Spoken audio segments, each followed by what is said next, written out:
My name is Christy Graff. I'll be moderating this evening. I'm a 95 alumna, and I came back to Valpo about 9 years ago in the Office of Advancement, and I have the privilege of meeting with alumni in the southeast part of the country. So I really enjoy that. But as you may be aware, we've been working on a strategic plan. Two new initiatives that have come out of that are what are going to be our focus for this evening. And to start us off, President Padilla is joining us. He'd like to welcome everyone and give a few remarks. As you probably know, he's been president since March 1st, 2021, and has led us through this strategic planning process. So we're really excited to get started and to learn more about these. So welcome, President Padilla. Thank you, Christy. Good evening, everybody. I appreciate you joining us at dinner time, wherever you are. I know you have a lot of other things you could do, but the fact that you're here with us this evening just speaks to the devotion and the love our alumni have for this institution. As Christy said, we have a strategic plan that the board unanimously blessed in August, and that plan includes a lot of ambitious goals, one of which is this Valpo Success Initiative, the VSI initiative. And that's broken up into two parts. One is our Summer Blue program, otherwise known as a Summer Bridge program to many. And then our Access College, which is a 2-year associate's degree granting program, which will provide an alternative pathway to students out there who want a college education of some sort. With respect to the Access College, and I also think with respect to Summer Bloom to some degree, we have an incredibly changing environment out there. In the state of Indiana, not only do we have what's called the demographic cliff, which the traditional cohort of college-age students, 18 to 24 years old, will drop precipitously in 2026. On top of that is the fact that the percentage of high school graduates in Indiana who decide to go to some form of post-secondary education, it has dropped by 12 percentage points in only 7 years. So this may be a byproduct of COVID, but I also think some of this was already in play before COVID, where students, high school graduates are evaluating whether or not they want to make the commitment financially, time-wise, emotionally to pursue a college education. By providing the Access College, we're providing them an alternative pathway, and hopefully they choose that pathway and then they decide to come and finish a 4-year degree at Valpo. But if they don't, that's fine too, because then we will provide them with an outstanding associate's degree to enable them to work in the economic area that we serve.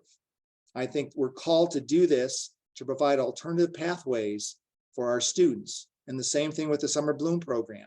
These are students who, again, may not have had the kind of college preparation that we want them to have. They've been accepted, but because of COVID, when so many of these high school students were learning in a remote environment all across the board, they aren't as prepared as we'd like them to be. And it has nothing to do whether in terms of their credentials, but because of how they learned, they didn't have the kind of background or the in-person preparation that they need. And so Summer Bloom is a way for us to get those students ready for this. And we had 20, we were going to take 25, I think we had 2021, and Yogan will talk more about that. And next year we want to increase it to 50, and then over time, hopefully increase it over time beyond that, in order to prepare these students to have a great college experience as much as possible. I appreciate the fact that you're taking the time to hear more about these two important programs, because again, I believe that Valpo's calling is to be the great equalizer for students out there. As you know, you're testament to that. Our students aren't the sons and daughters of Wall Street, they're the sons and daughters of Main Street. And even for some, they're even a few blocks away off of Main Street. Our job, we're called to prepare them and provide the springboard for a better life in which they can indeed be servant leaders to our community and to our state and to our nation. They're following in big footsteps, and those footsteps are yours. And so what we're doing is reacting and responding to changed environments that have dramatically changed from when you went to school, and tailor our programming and our services to enable students in these very challenging times to get a first-rate college education and a great faith-based institution so that they can succeed and serve our communities. So again, I appreciate so much what you're doing here. The board appreciates it because, again, these two things were in our plan and they're lockstep behind it. So again, thank you. I look forward to hearing some of the conversation. I have another commitment, but I'm going to turn it over to Christy and to Mandy and to Lissa, who will answer many of these questions you may have. So again, thank you again, and God bless you. May God love you, and because I sure do. Thank you. President Padilla. All right. So before we introduce our two presenters for the evening, I'm going to turn it over to my colleague, Stephanie Seppiel-Milne, and she can go over a couple of quick housekeeping items for us all. Stephanie? Well, good evening, everyone. It's lovely to see you. So for tonight's webinar, we'll use the Q&A function on your Zoom toolbar to ask questions of our presenters. We'll get to those questions as well as those that have been pre-submitted in advance of the program after our speakers' individual presentations.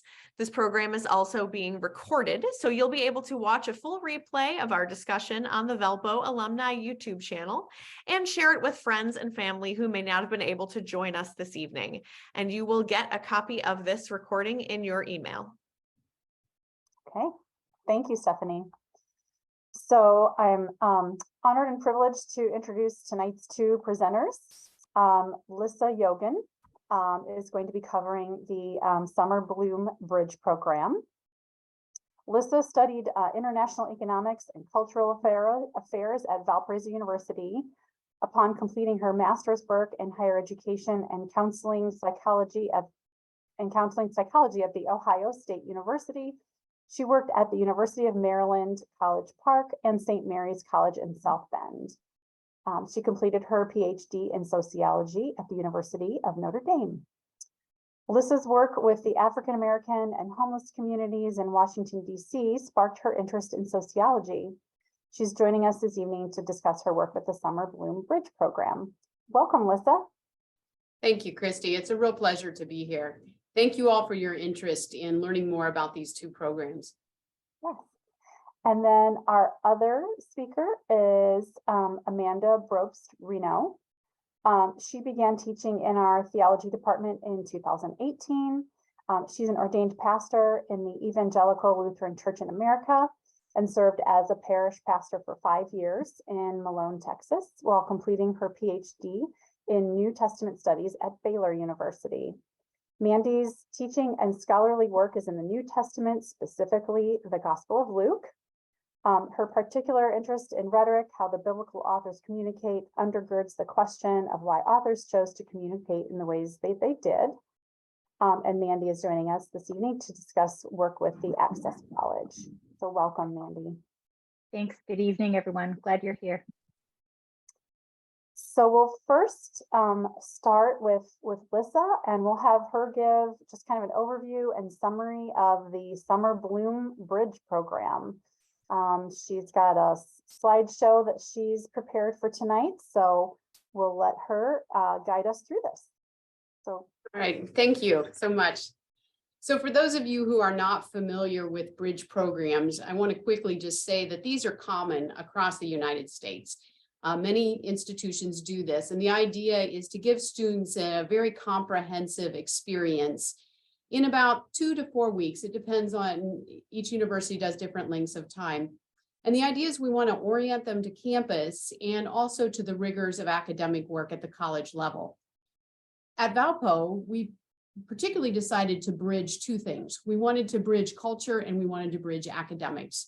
So the idea was we knew that there's a particular sort of feel on our campus, and it helps if students can come in and get oriented to that and understand what it's going to be like to be here. It also helps them if we introduce them to our academic rigor. So the course that they took concentrated on writing and learning to ask good questions and how to discuss things in class. That was behind the initial program. So if you want to go to the next slide, I'll show you the components of the program. So each student who participated this summer got 3 credits that they can use, toward their degree. And it was through this GS 390 class called The Power of Language, Language of Power. This course counted for one of their general education requirements in cultural diversity, but it also was almost like I would call a pre-core. And core is our program that introduces students to humanities and also to writing. And so here they began to learn what we would expect in the way of writing, the concept of revising papers, and the ability to stand up in front of class and talk about things and to have some difficult conversations in class. Some of these readings were controversial, so they would promote discussion. They also had a math support session each day for an hour so that they could have, actually it was the chair of our math department. It was wonderful that she volunteered to do this and meet with the students and help them develop their skills. And we learned from that several of them advanced their scores enough to move into a whole different level of class starting in the fall because of that math support session. There was writing support, so they had to do papers in this class, but they could take time later in the afternoon to get some specific support from some of our student workers who work in our writing center to give that support. And then there was also an academic success and skill building session built in on Wednesdays that taught them some study strategies, some learning strategies, some ways to handle procrastination, time management, topics like that. There were evening activities that were social in nature with peer mentors. There were service projects. Every Wednesday they did a service project, and there were a variety of weekend excursions. And I think go ahead to the next slide. This just gives you an overview of their daily calendar, and you'll see that it was really packed. One of our thoughts in this whole session here was that keep them busy, because this is new for them. They're on campus, they're with a whole different set of people. And if you have too much downtime, you can get homesick, you can wonder what you're doing. So it was very structured and very busy, but we found that worked pretty well.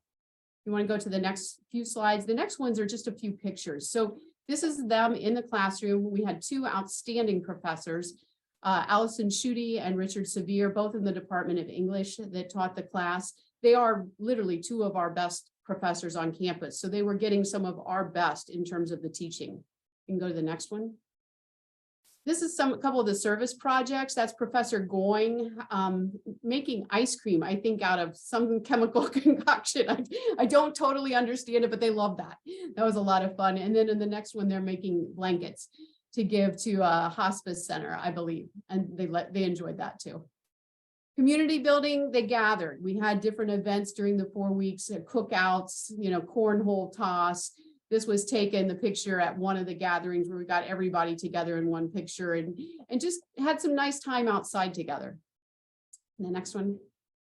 And then this is a couple pictures from the excursions. They went to Chicago one day. You can see that picture with the Chicago skyline there in the background. And they went bowling one day and they, just did some fun activities. Okay. So we asked them what they thought of the program. So they got to the end and how did it go? So go ahead to the first slide. This is a few of the responses. There were 20 students who completed the program. So all the numbers you see are out of 20. And you can see that overall, this was fantastic. I mean, develop my ability to interact with students who are different from me. That's one of our key goals. 19 out of 20 said that. Establish close friendships. We know it matters. If you come to college and you have a friend, you are more likely to be retained. You are more likely to have a good experience. 18 out of 20. 20 out of 20 on establish a meaningful relationship with a faculty and or a staff member. All these people that were circulating around them were faculty and staff through much of the day, Monday through, all the way through the week, because we had student affairs and student life staff members working with them also. Feel connected to Valpo, 18 out of 20, phenomenal. You can just see that overall, this was a really, really good evaluation. We were thrilled to see these results. You can go to the next page. And here's some of what they wrote. And I'll give you a minute to just see this slide because I know there's a lot on here. But it's just in their words what they liked most about the program. And you can see for some students, it was the social activities, right? That's what they really liked. For others, it was feeling like they understood campus. I mean, when people walk onto our campus for the first time, it feels large, it feels complicated, They're not sure where to go. So having this begin to feel like home, where you know where it's not really streets here, but where each path goes and what some of the buildings are, is really helpful when you come back in the fall. You don't feel lost. In fact, some of them told us that they were helping the new freshmen in the fall because they knew where to go, and students would come to them and they got to be leaders among their peers, which was pretty neat. Getting to know everybody, the interaction with people, you just see that coming through over and over again. You can go to the next one. We also asked what they would change. So you can see food always matters. I don't know if any student ever is completely happy with the food. So that came up in terms of the breakfast. They like to sleep. There's just no doubt about it. These are teenagers and they do like to sleep. I think class started at 9 o'clock, but they would like it just to back up just a little bit more or shorten it a little bit. They also found, and we heard from them, and we're taking this under consideration about offering more than one class. So instead of one size fits all, we may play around a little bit with this, and I can talk more about that later. And then they wanted to be able to select their roommate. There was a little mixing and matching going on. And interestingly, some of them then chose to room together in the fall, and they made arrangements, and residence life let them do this. So they had met each other during bloom and maybe didn't live together, but in the fall, then they moved in together. Slide. Overall, how satisfied? 20 out of 20, satisfied or very satisfied. I just can't even begin to tell you how much this warmed my heart. We spent a long time planning this program, literally a year, with many people around a table that we met at least once a month early on, and then every week toward the beginning of the program for the last 2 or 3 months. Many, many people put a lot into this. And so to see that what we created did seem to sit well with the students was especially gratifying. You can go to the next one. Some people I know want to know, so who were these students? What did they look like? And our students, we had 23 students who started the program, 20 who completed it. Of those 23, the 3 who didn't complete it, 1 woman left within the first 3 hours of the program. She just felt overwhelmed. I'm not sure if she wanted to be in the program, if her parents thought it was a good idea. We're not clear on what happened, but she did come back in the fall. She's here now. She's a student. One of the other students had some unfortunate things going on at home or whatever, and felt like he needed to leave to take care of that. We understood that. He's also back in the fall. And then 1 student was asked to leave, and there was some disciplinary issues, and he was not allowed to return in the fall. So that was fine. That's a pretty good outcome. And then here you can see some of the other APR quintile. I'll explain. Race, I think, and first generation means that no one in their family before them had gone to college. APR quintile. APR is a company that we've used here with admissions, and they help us sort of predict the likelihood that a student would be retained. If you're in the first quintile, you are not likely to be retained or to be successful in college. So we had 10 students in that very first quintile. We had 2 students in the second one, and you can see it goes up. But right now we've got all the students. Nobody has dropped out this fall. So we're good. Next one. And then people want to know where they came from. Most came from Indiana or Illinois. That's pretty typical for our student population in general. And then you can see just a handful of students who came from a few other states, North Carolina, Ohio, Wisconsin, Tennessee. Pell eligible means they had financial need. And then you see the gender breakdown. I think that's my last slide. Is that it? Yeah. All right. And I'll take questions later if you want to know anything more about how they're doing or what the experience is like, going forward. Definitely. Thank you, Lisa. That's wonderful information. Definitely on the right track with this program, and it's great to see all the student feedback too. So thank you for your summary, and then we'll turn it over to Mandy, and Mandy is going to give us a deep dive into the Access College. So Mandy, let's hear from you. Yeah, I joined the conversation about the Access program in April, officially in April of this year. So much of the groundwork had been laid. I'm not quite sure, Lisa can probably recall whether the Bloom and the Access programs were hatched at similar times. The conversation, I believe, began in October of 2021. with the idea that we would run our pilot year for the Access program this year. There's some differences between the pilot program and our plans for the 2-year program. The pilot program is a 1-year program in which we have 5 students. 5 does not sound like very many, but when one considers that we began actively recruiting in April and May of this year, that actually speaks to how attractive this program is, because by April or May, most high school seniors have a sense of whether they're going to do community college, work a job. And so there were at least 5 students who were willing and interested in this program. The Access program, the basic idea is many private colleges are starting to develop programs that improve access to education through what's called intrusive or invested advising, meaning as students come to college, they may or may not know how to do college.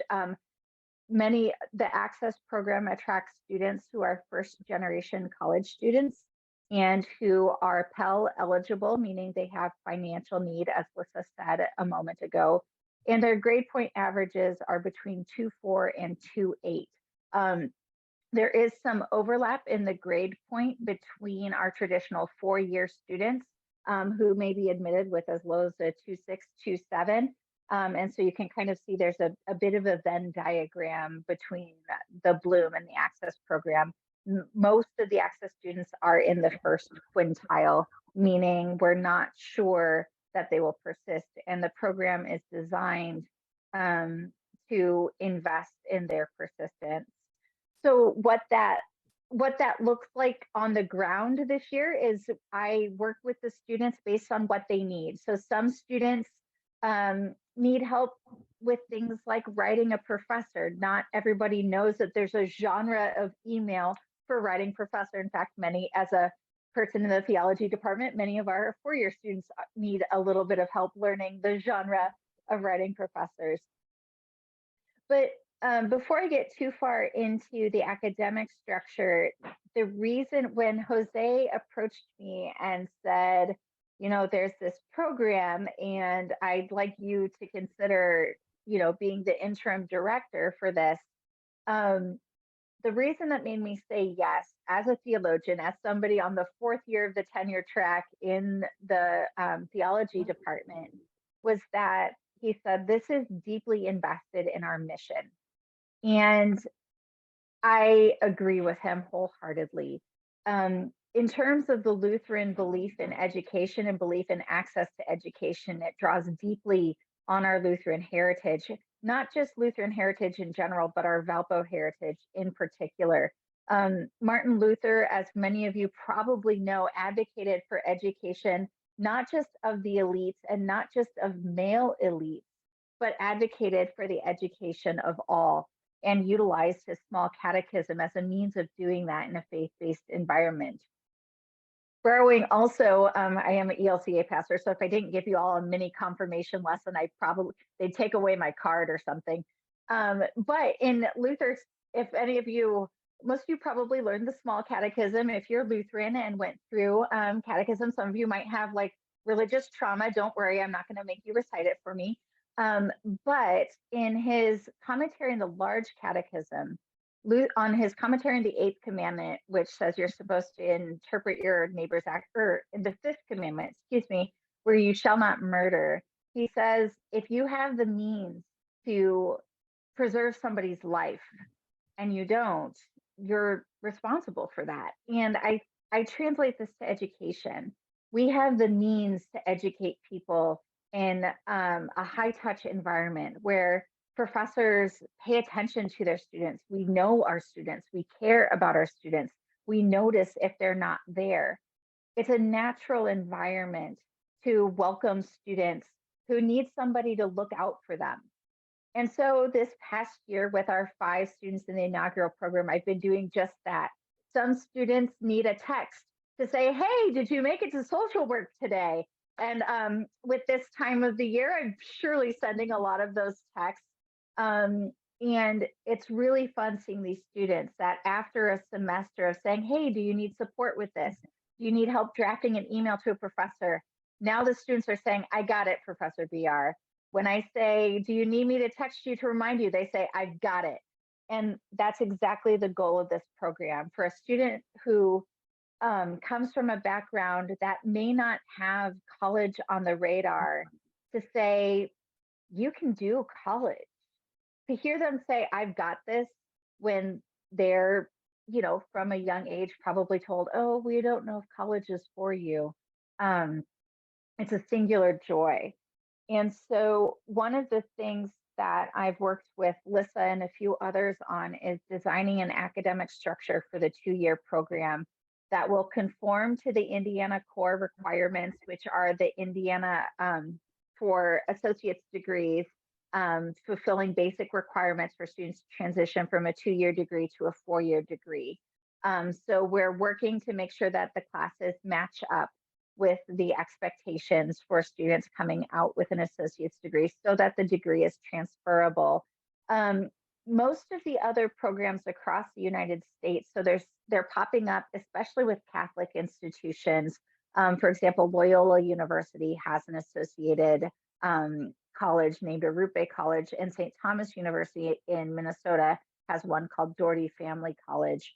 One of the things that I think sets our program apart is that the students will be embedded across campus from their first semester.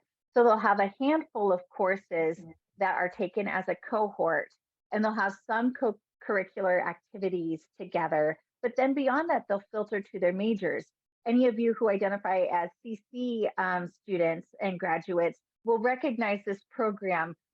We're doing something that's really endemic to who we are as Valpo and not recreating the wheel. So it probably sounds familiar to some of you, and indeed, I think it should.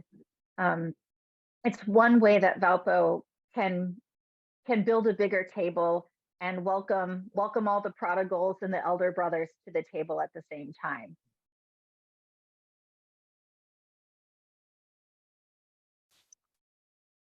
Thanks, Mandy. That's wonderful. Good insight, and thank you for kind of explaining, why we feel this is important to Valpo. Just to back up a little bit in talking with everyone about our strategic plan, that plan has really 4 main themes to the plan. And as President Padilla mentioned, it was approved at the July board meeting. The themes are learn, serve, Lead and thrive. lead, yes, lead, and then thrive. So, both the Summer Bloom Bridge program and the Access College fit very well into the serve theme. And, that's kind of how they're kind of fitting into the bigger picture of what Valpo is striving to do. So, just to dive a little bit deeper into both of these programs, let's turn to sort of like an admissions, finding prospective students. So, Lissa, do you want to talk a little bit about how that happened for the Summer Bloom Bridge program? And then Mandy, we can hear from you as well. Sure, happy to. So last year, admissions worked with us, meaning the Summer Bloom team that was drafting everything. And we identified students who we thought would be appropriate for this program. Primarily, it was first generation. So we knew that students who don't have the kind of background at home where people may be particularly skilled in this area of understanding college, that's a factor. We were trying to bridge academics and culture. So students who were students of color, students from underrepresented populations, students who had a lower GPA and financial need, those are the ones that we targeted. And of course, if you have, 2 or 3 of those things all at once, then for sure you're someone who could benefit from this program. So they sent out letters to several students who had already been admitted, but met these kinds of criteria. And then we met with them. The directors and I met at some of these at focus sessions, at some of the admitted student days. So as they came to campus, we would tell parents about this, and if they wanted to come talk to us, they could. That was our primary way that we recruited. And do I remember there are about maybe 600 or so invitations that I believe that admissions did say that when you considered all the factors, if you just took that they had one of those, there was about 600 in the total population. But I think in reality, in terms of the ones that best fit, it probably was closer to 100 or so, and we ended up having 23. So I felt like that was pretty good. That's great. Okay, and Mandy, for Access College, how do we find these students, and what was our plan for this year, and then what changes are we making going forward? Thanks for asking. This past year, a few of the students who were identified for the Access program came from our pool of students who applied to the 4-year program, but whose GPAs fell just outside of the range of the 4-year program. At that point, I believe Valpo was not requiring test scores. So if there wasn't a mitigating circumstance for the GPA, they would be identified for this program. Most of our students came through those means. Other students came through the efforts of Brian O'Rourke, our assistant VP for marketing and enrollment. And so he developed memorandums of understanding with a few area schools in the region, with the overall assumption that students would be commuters. But what we found is that many of the students actually wanted to live on campus. And so I believe 2 of our students came through those efforts that were directly admitted to the Access program. This year, there's been a bit of a shift. We hired 1 full-time and 1 part-time admissions counselor for the Access program, who have a goal of reaching 25 admitted students for fall 2023. Both of these recruiters are bilingual, and so they've also been servicing our efforts in developing HSI initiatives, which is Hispanic Serving Institution initiatives. So they've been helping out in traditional 4-year admissions as well, especially when there's need for a Spanish speaker at the table. Christy, I thought of a couple things I forgot to say around that I want to share with the group. So early on, we had some people on campus. There was a healthy debate, let's just put it that way, about whether or not this program would succeed, the Bloom Summer Program. And the people who were worried that it wouldn't said it was too long, that no high school student, particularly if they're of financial need, would be able to come and be on campus for 4 weeks and not be working. And the parents wouldn't want to necessarily do that, this was their last summer with their child and they would want them home, or various reasons.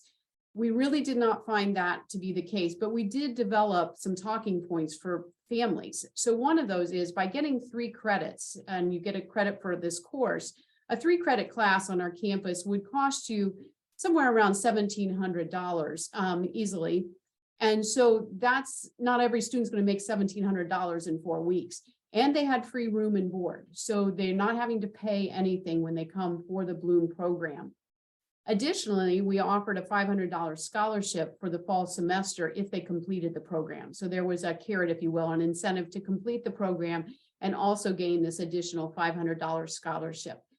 And between those points, once we broke that down and people could see, it no longer looked like you were giving up, this great time that you could be working, and instead you were really gaining, and you got all the other things that we've talked about, the experiences and the orientation to campus. So that was part of our recruiting also. Great. Thank you for sharing that good information. So we'll go now to some of the pre-submitted questions that we had. Mandy, I'll start with you.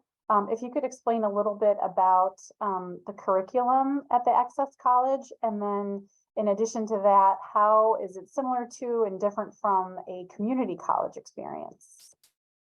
Yeah, good question. So we're still in development and in the approval process for what we hope will be approved as the associate's degree for this program.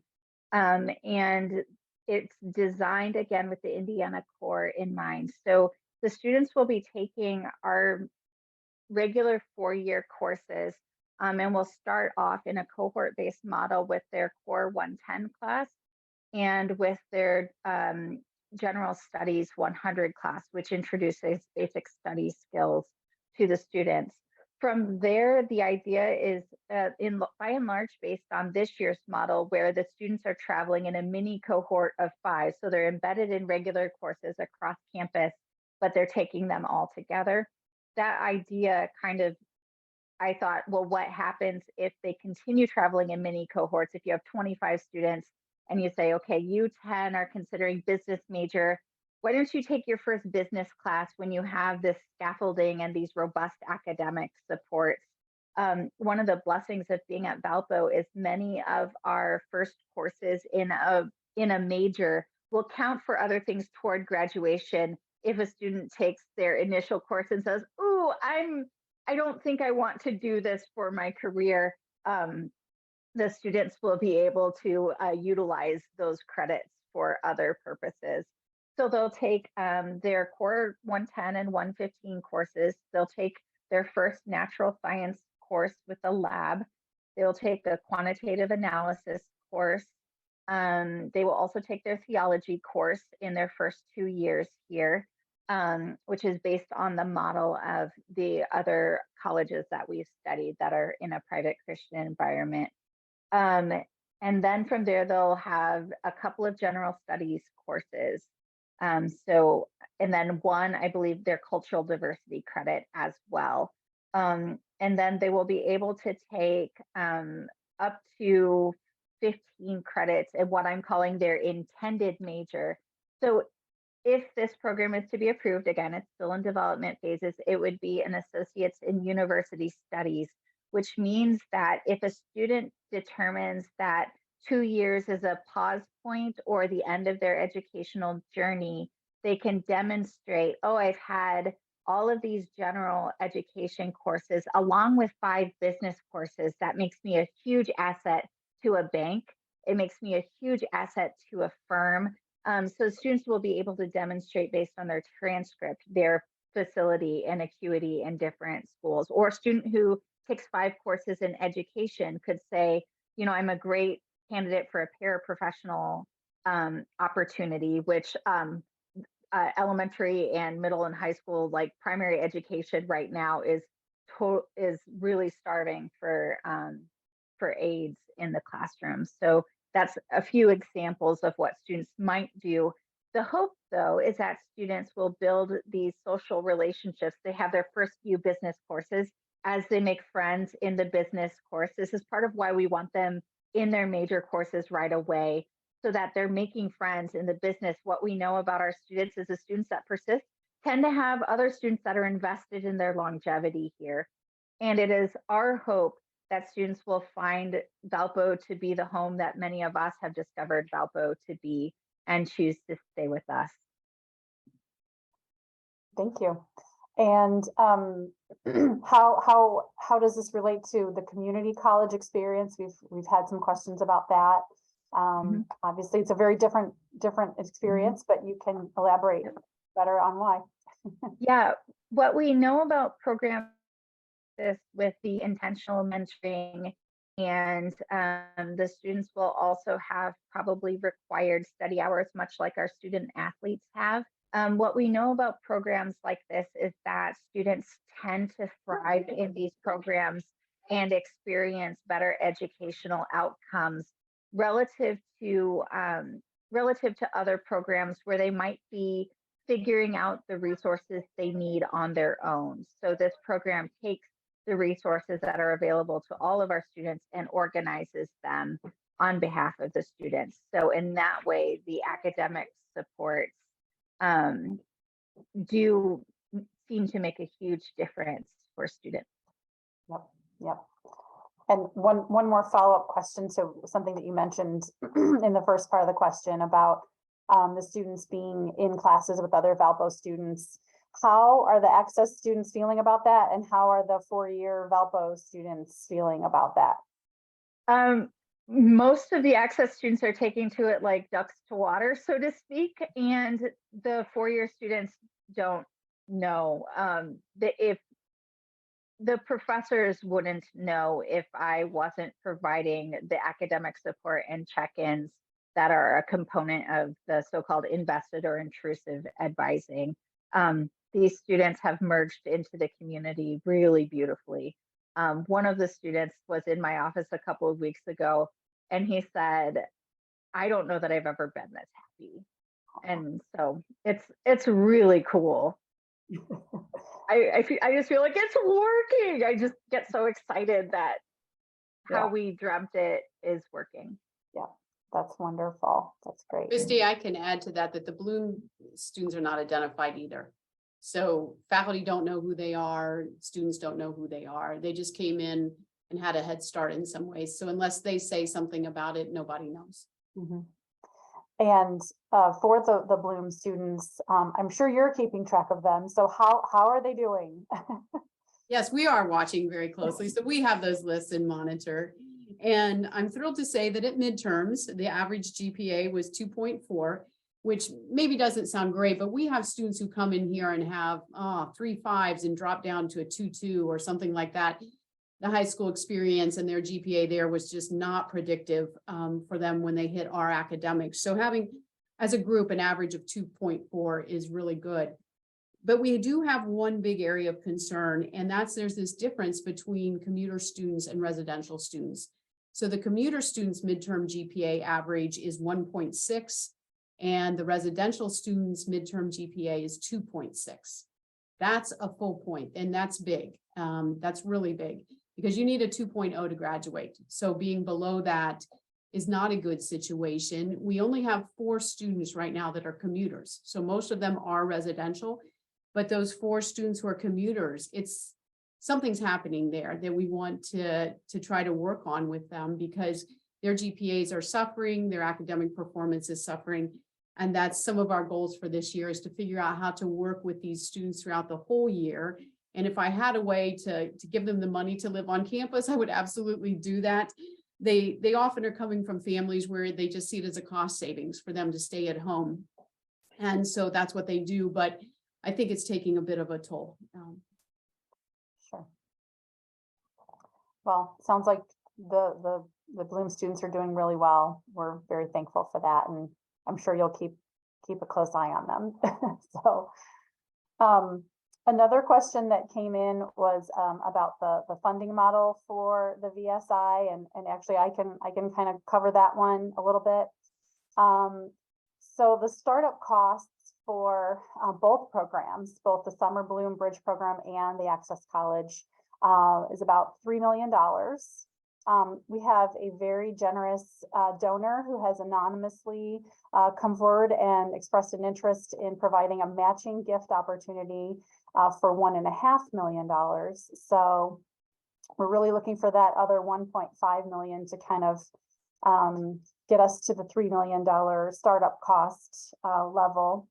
Going forward, the Access College will actually be a revenue generating program for us. As we've talked about, there are Pell grants that these students that are coming from low income households are eligible for. For the Indiana students, there's also an O'Bannon grant created by former Governor Frank O'Bannon for Indiana students looking to attend college in Indiana. All that being said, so there are ways for us to actually generate revenue. The students will have a tuition component so that they kind of have skin in the game, but it's going to be minimal so that it's not a barrier for them to be able to come to Valpo and participate in the Access College. So that's kind of the funding model and what we see going forward. Obviously, the fact that the Access College will be revenue generating is wonderful, but that's not the primary reason why we decided to pursue that. It was out of the strategic plan, and again, out of the reasons that we've discussed, being that it fits very well with our mission. So that's the answer to that. Let's see. Stephanie, I'll check in with you to see if we've had any questions that have come in. We're kind of getting a little bit close to our end time, so I want to make sure we answer anything that's come in. Yeah, we have not seen any questions come in the Q&A. I know, or Q&A, I should say. We have a couple more here ready to ask that we think would be of interest to you folks. So, but if you do have a question and you would like to ask it here live, while we still have a little bit of time, please get those submitted. Thank you. Yeah. So Can I share a little bit about what's coming for the Access student? definitely. Again, a set of 5 is hardly predictive. We don't have the same statistics that Lissa has, but I'm happy to report one of our students at midterm had straight A's and 1 B. A few others had A's, B's, and C's. In A's in core to boot, which is a difficult feat to do at midterms. And then one of our students did end up withdrawing, which was she had family circumstances that ended up being the best decision for her. And as an Access program, we're working to celebrate that. A piece of this is helping the students find their fit in the world. And sometimes the most mature and adult decision can be, I have a lot going on right now. The best news about that, though, in terms of Valpo, as I emailed the student to say, I believe in you, you are smart enough and capable, you can do this. She said, can I try again in the spring? And so there's mechanics of that, of course, but I think the takeaway is that she didn't leave Valpo because of Valpo. And in fact, still thinks of herself as a beacon. The other exciting thing that's coming up is we are starting to work on renovations to one of the large classrooms in Weisman Hall. I met with an architecture firm on Monday, and there's some really exciting things that will both give the building new life, but also will preserve its character and its history. And so both honoring the past, but also leaning into the future. And so those are some exciting things that I thought folks would like to know that I'm able to share at this point. That's great. And for those who may not know, Weisman Hall was the former building for our law school. And so the plan is for the Access College to be housed in that building. And, like Mandy shared, some renovations are starting to take place. So that's very, very exciting. So. Christy, I can share one thing too about thinking forward. Today we met the Bloom advisory team, and I gave you the GPA information, but I didn't really break it down at midterms. The classes that our students are struggling in tend to be the science oriented or math oriented classes. That was not the focus during the summer. The summer was really about discussion and reading and writing. So we're thinking about for next year, having a class that is a pre-class, if you will, pre-science class that maybe involves a lab, definitely would involve tests, because in the summer they wrote a lot of papers, but they didn't take tests. And so learning to take college level tests, get comfortable with that and prepare and make it a little bit more toward math and science is one route we may go this year, as we're trying to expand to 40 or 50 students this year and either have 2 classes or give them some choice about what they feel they most need. But that's one of the new things we're working on also. Great. And Lissa, maybe you can share what maybe the most rewarding part of the program was that you saw, some of the reactions from the students and things like that. What was the best part of the program as it was kind of happening?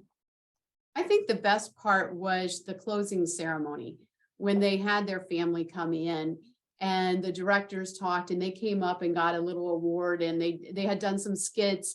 And you could see them, the bonding, like they made their own video PowerPoint sort of display for everybody to see. And you got to see through their eyes just how much they really had bonded and they enjoyed each other, and the friendships that were formed. They were very, very valuable. And just the joy that was on there. And then to see their responses on our evaluation survey that sort of reinforced that. To me, that was just really rewarding. And now it's fun to see him around campus. I actually have one student in a course that I'm teaching this semester, and he's doing great. He's one of my top students. He's a football player, and he leads the guys there, and it's phenomenal to see. Definitely. Great. Yeah, I remember seeing some of the comments just about how much more confident that they felt. starting, the semester at Valpo, and just it really made a difference to them, obviously. So it's time well spent for sure. Mandy, maybe you can talk a little bit about the role that some of the high school counselors play in identifying some of these prospective students of ours.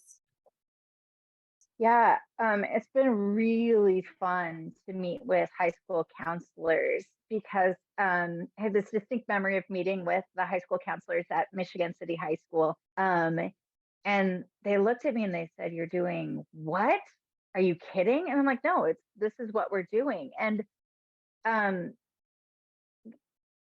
look for the high school counselors, they're working with all of the students and then thinking about, trying to get a certain set, the people with the GPA of 3.0 and above, and then watching students that they've nurtured through their 4-year journey quite literally be lost or forgotten, kind of lost during the pandemic and then forgotten as college admissions happened. So students during the pandemic, if they didn't have internet access, it's really hard to get good grades. Many of our students would have a semester of Fs when in reality, it was a function of them being at home and online or not having internet access. And so if a student earns Fs and Bs in one semester of high school, there's no way for them to earn a 3.0 GPA. It just becomes untenable.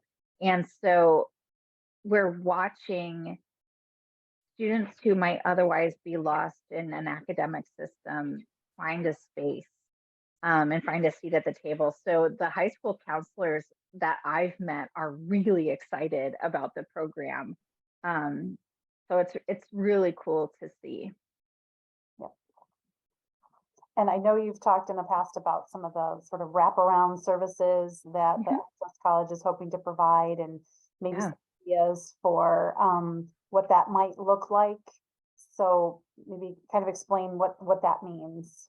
Yeah, so it's been fun meeting with our faculty from the Academic Success Center, the Writing Center, and from our math department to say, if we could build something, what would we build based on the evidence-based practices? Because sometimes in an existing system, it's hard to do new things, even if they're, have a good basis in research. And so what we're planning to do is have a teaching assistant and student instructor model where the students will attend class, and then there will be a required probably 3 hours of study hours per week where the tutors will be available and will kind of be milling around. Oftentimes students won't approach tutors, but if the tutor is saying, "Hey, I see you're working on math, do you have any questions?" Then students will often have questions. And so we're flipping the model of, rather than the students going to the tutors are coming to the students, which can increase comfort and normalize asking for help, which a lot of our students across the board come in with this idea that once you get to college, you have to do it yourself. Many of them heard in high school, "Oh, in college, your professors are not gonna XYZ." And I look at students and say, "Of course we do. We're not monsters." And so it's fun flipping the script. It's us going to the students and saying, "Hey, I have some skills that can help you here. You don't have to do it yourself." And I'm a first generation college student, and I do remember feeling like I had to DIY it through college. And so it's really a joy to build a system where I'm like, no, nobody does it themselves. Right. Very good. Christy, we have a question in the Q&A. This one would be for Lissa. Is it possible for a student to self-nominate for the Summer Bloom program, or is it strictly by invitation? Yes, they could self-nominate because there's an application. So they could complete the application for the Bloom program. And then there's a set group, and that's part of the advisory team that looks over all the applications we receive and then makes offers to come into the program or not. Truthfully, most people, if you're meeting some of those requirements and you show that you desire to be in the program, would be admitted. Unless for some reason we would attract like 150 and we can't take that many this summer, then we would have to make some calls there. But yes, to complete the application, they could ask for that through admissions. Great. Any other questions that have come in? None at this time, but if you do have a question after the program and would like to ask it another way, Christy, how would you like folks to submit those questions? Or Lisa and Mandy, would you be comfortable, sharing your email addresses with folks? Yes, absolutely. Yeah. So we can probably do that in the follow-up email. Yeah, sure. We'll get you that information. Yes. So, well, we can kind of wrap up here. We're coming in close to an hour. I just want to first of all thank Stephanie for helping us set everything up for tonight. And then Lisa and Mandy for your expertise and your passion for truly making a difference in the lives of students. It's just really remarkable to see all of what your good work is doing, and it is making a difference and it has an impact. So we really appreciate you in those leadership roles, and then also willing to jump on and explain to so many people who want to know more what each of these programs is about. So thank you to both of you. Thank you for having us, and thanks everyone out there. I can't see your faces. I wish I could, but thank you for being here and having an interest in these programs. Yeah, definitely. Yeah, it's a pleasure. Thank you. So we will send out the recording to anyone who has registered, so that if you want to watch it again, you can. Also, if you're interested in learning more about our strategic plan, we'll include that address in the follow-up email as well. But the address, if you're interested, is valpo.edu/uplift-valpo. So that is our strategic plan. And again, these two new initiatives are an important part of that. We're just excited to be able to share more details about it with all of you. So thank you so much. Many of you out there, I know, support the university in many, many ways. We really appreciate that, and just wanted to say thank you. So thanks again for your time, and have a great evening, everybody. Bye-bye.